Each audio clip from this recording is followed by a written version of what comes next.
Time for the KSL In-Depth. It's one of the smallest and one of the most impoverished counties in Utah. Yet those who live in Piute County love the lifestyle and want to keep hold of it.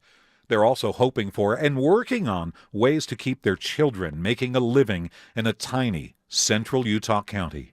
KSL News Radio's Marc continues our road to understanding. In the town of Marysvale, ATVs are a big thing, especially in the summer, where ATV trips sometimes include back trail rides to the Richfield Walmart. We do that on Wednesdays. We have a guy that takes everybody with a wagon and they go grocery shopping at Walmart. With Marysvale in the heart of the incredibly popular Piute ATV Trail, business flourishes in the town. In the summer, it's a $5.5 million tourism business. Jeff Knowles says population changes dramatically with the seasons. In the winter here, there's probably about less than 100. In the summer, there's probably 10,000. But that tourism money doesn't necessarily extend to the towns to the south.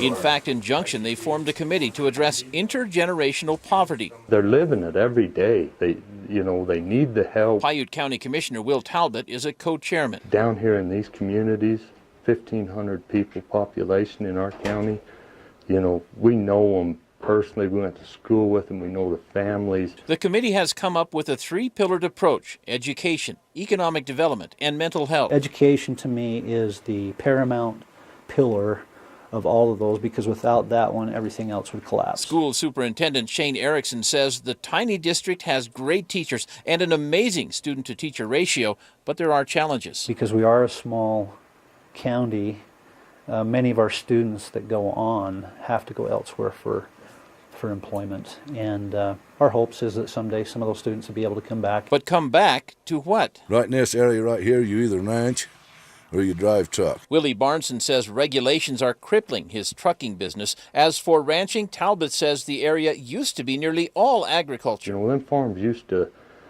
raise families, and as the price of everything in this world's gone up, them families have been forced to sell the ranch. There have been fights here over grazing on federal land Talbot and Barnson insist ranchers have taken care of for generations. Our backs are against the wall. Sooner or later, we're pushing back. On the road to understanding, I'm Marc Giauque, KSL News Radio.